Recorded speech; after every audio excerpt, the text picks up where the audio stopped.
Welcome to my final game project overview video. The game that I've created is called Astro Blasters, where the objective is to stay alive, destroy your enemies, and protect the gems. And you can move with WAS and D, and you can shoot with spacebar. I will give a little bit of gameplay at the top here without talking over it, and then I will dive into the list of talking points that I've got. I'll try to run through these pretty quick. Let's see, so as I've been playtesting this, I've got our nice game music going on. As I've been playtesting, I've gotten better, of course, so we are going to go with hard, also because that will be the shortest gameplay demo that I have.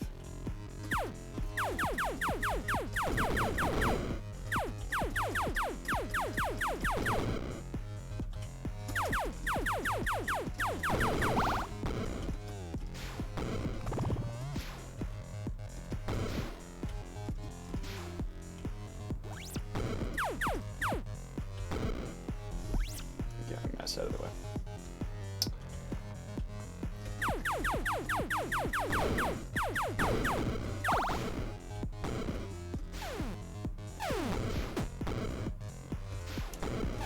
Hard mode is relatively difficult, so I've lost some health already.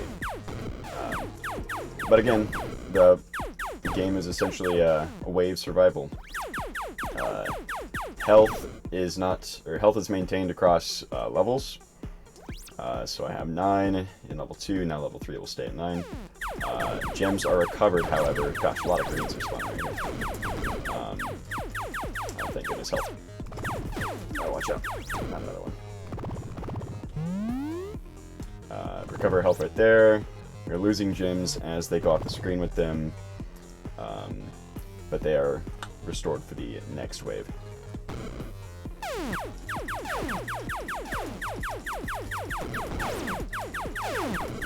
And with each wave we get new types of enemies and more enemies. The difficulty of the enemies increases. The difficulty selection screen changes the spawn rate and the number of enemies that spawn at each level. There's only 5 unique types of enemies in this game, so 5 levels gives you all of them. Beyond that, it's just more of the same 5.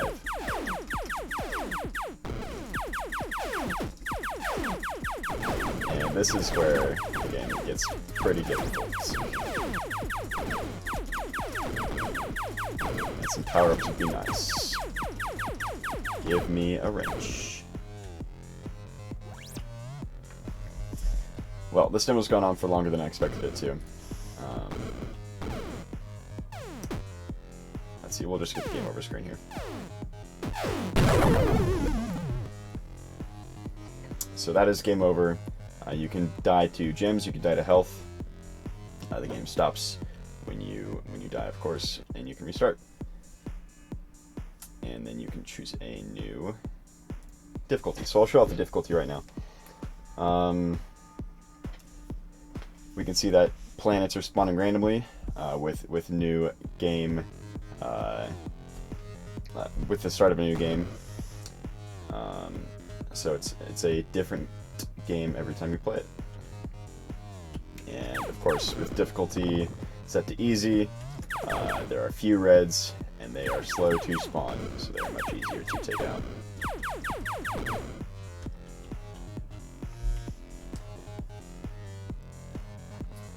Level 2. So, the mechanics, you fly around. Let's see, we have rigid body forces being applied with W, and we can turn through rolling and then rotating around the Y-axis using A and D. We are limited to the screen space of the game. These borders actually show that area that I've defined. They don't actually collide with the borders. That's just a visualization tool I made. Shoot with spacebar, as you've seen. Keep gems from being stolen while staying alive. Gem enemies and hunting enemies exist. Some shoot at you, and all vary in health and speed. So let's see. Let's dive into the prefabs in the enemies. So red started first. Red does not shoot at you, and it goes the slowest, or it's not the slowest actually, blue is the slowest, but blue shoots at you. And those are the first two enemies you're introduced to, and then pink and green, where pink shoots at you, and it shoots faster. The laser weight is 2, and the blue has a laser weight of 4. And then green just goes faster and retrieves the gems. Gray goes for gems as well, using the gem enemy controller versus the hunting enemy controller. But it also shoots lasers as it moves. Let's see. Also, this gray enemy has 3. Likewise, those have 2 health, and red and blue have 1 health. We saw health and missile power-ups. Health power-ups gives you plus 1 HP. Getting hit by a missile takes away 1 HP.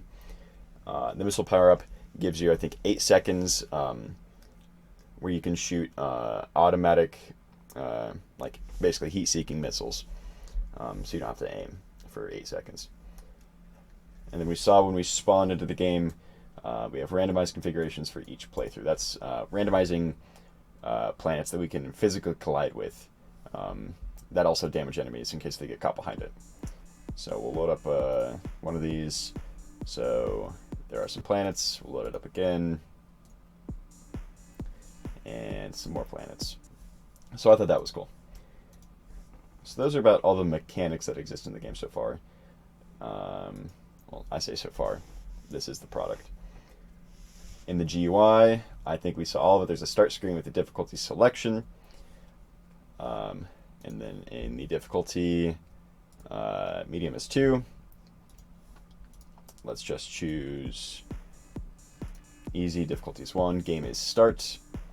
Go away. Come back and do hard. Difficulty is now 3. Let's see. I'll actually try and lose to gems here, though I think a lot of the reds are going to die to some of these planets over here.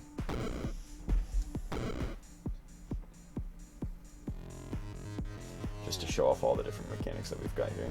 It is kind of messy when it gets into here with all these collisions. I thought about letting them just phase through, but I liked the idea of being able to bump into them with your player, or with your spaceship. Game over.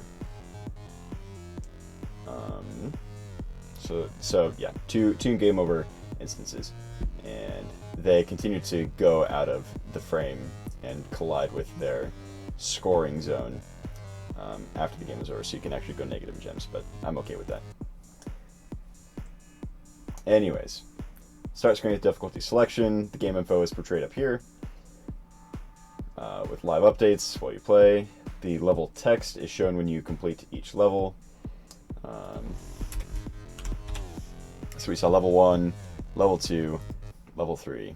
The level progression was actually my favorite part of making this game, because it wasn't taught to us, and I liked the idea of sort of fighting all these waves off. So I liked that part where we have a progression of enemies being presented to you, and it gets harder as you go. So the game over screen with the restart button that takes you back to this screen. That is all for the GUI. In terms of progression, again, level progression system, level changes available, enemies, and the number of enemies that are being spawned. The difficulty changes the spawn rate and the number of enemies that spawn per level as well. Your health is maintained across each level, and the gems are restored or recovered. So you have maximum gems at the start of each stage. And I think the first 3 to 5 levels are usually the easiest. When it gets to about 7 or 8 is when you have to start making some decisions between staying alive versus trying to keep all the gems from being stolen. One thing that I forgot to really showcase in the mechanics, which I was also rather proud of, we will set it to, I guess we'll set it to hard. Medium's probably better for this, but we will see. This red is going to take a gem, and I'm going to shoot it down. When they have a gem, if they have a gem and they die, they drop a gem. And these ships are constantly querying all existing gems They are kind of dumb. I made the ships die on the planet in case they get stuck behind two touching planets. That's okay. But anyways, all of the gym searching enemies go for the closest gem to them, and if they have one when they die, and it's not in the scoring zone, then they drop one that is then added to that list of gems that can then be recovered by the enemies. So I was proud of that as well. That's more in the mechanics section. Covered all the progression topics. Particle effects were all done by hand. I tried to use the Unity asset store particle pack that we used for, I think, prototype or skills 4. That did not quite fit with the aesthetic I wanted to use here. So we saw the missile trail, the thruster movement on the ship when you're going forwards. There are explosions for the player and enemy deaths. When you get hit, you flash with red. On the health power-up, I think we saw a green disc kind of float around the player. There's also a missile indicator, power-up indicator, rather, that shows that you have that for 8 seconds. So I can show those off again, but I think we've showcased all of them so far, so I will let you click back through there to see all of those.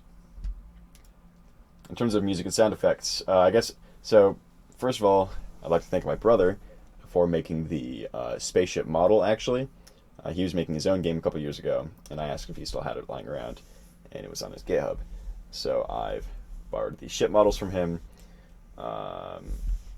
He also made some music for me, which you are hearing now in the background, or which you were. I used BFXR from Skills 3 to make the sound effects. I like to think that it kind of reflects Galaga and Asteroids style gameplay as well as sound effects. So I was glad to use that wave modifying application to get some 8-bit sounds out of it. In terms of other sound effects, on our death, we heard the explosions. When you shoot lasers, there are sound effects. Getting hit is not extremely noticeable, but I wanted it to be present just to remind the player, besides having to think secondarily that I got hit by a laser, I wanted it to be obvious from a sound and visual perspective. So they have the particle effect where you flash red on your ship, as well as getting hit sound. So I wanted to make it obvious that you were taking damage. We heard the game over sound. When you destroy a gem, or when the player collides with the gem, there's a sound. I decided not to play a sound when all of the enemies that are searching for gems collide with them play a sound, because that would be a lot of sounds. And I didn't want to... There's already a lot going on. The music's kind of aggressive, so I wanted to keep it as simple as possible while getting the message across. If the enemy scores, then they play sound.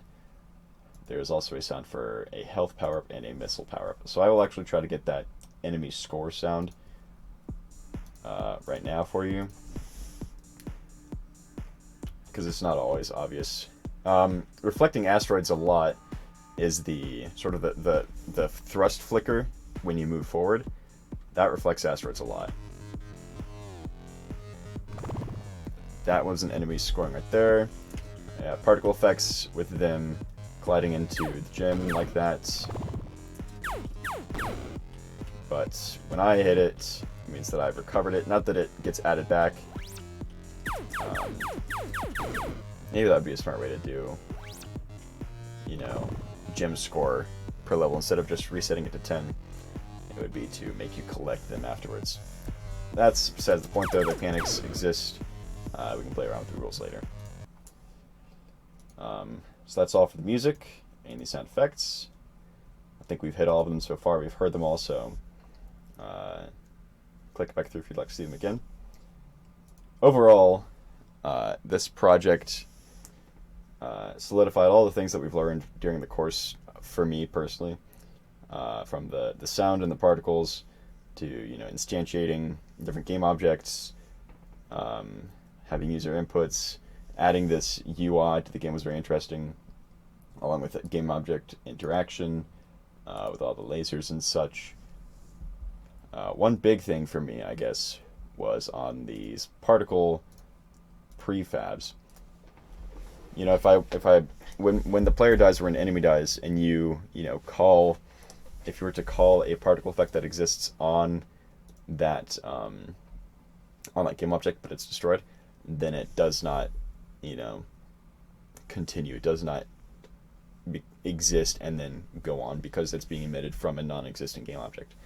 So something else I learned was having to make particle effects on their own empty game objects, basically, and then instantiating them onto the player or an enemy prefab when they die, so that it can go on. And then this is just called to destroy, I think after a number of seconds. Yes, destroy game object at 5 seconds. So it exists, runs its particle effect, and then dies again. Overall, though, this project, has solidified what we've learned so far. The new things I learned include a few ways to handle particles, which I just talked about. Level progression was very interesting, as well as this real-time objective updating for the heat-seeking missiles, as well as the gem-seeking enemies. So that's the game.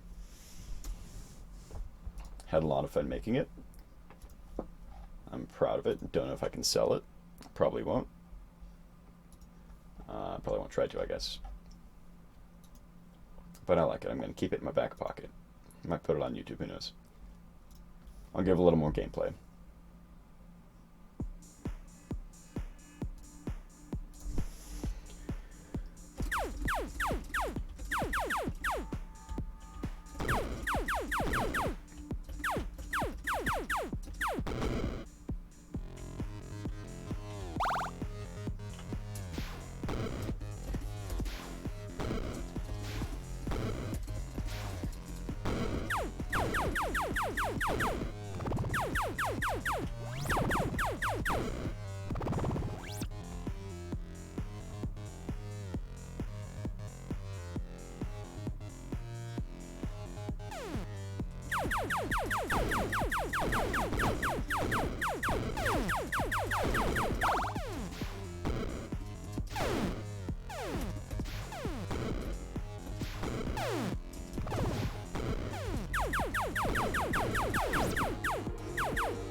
See, there's the flashing red with getting hit.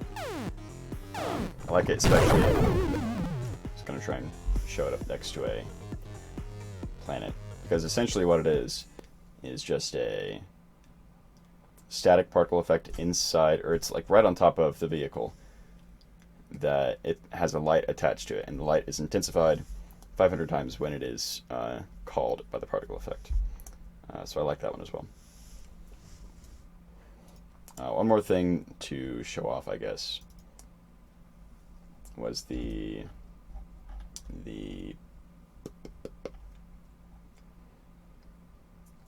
code is kind of messy, but it's dense. But we do have comments, thank goodness.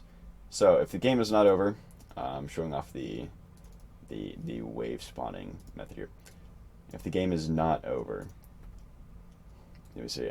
Are we waiting? Have we spawned all the enemies, and have they all died? Then the wave is over.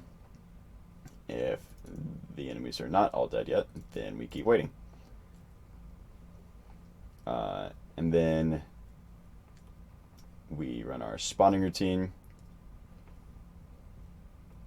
and we clear all the gems from the level when we start a spawning routine. So this is the start of the next level. And it's easy as that. Like, yeah, there's a lot going on inside of spawn wave and make list. This is just a timed instantiation, and wave completed is just increasing level number, showing the text, and resetting your gem count. I guess resetting the counter as well. Again, that's the game. That is Astro Blasters.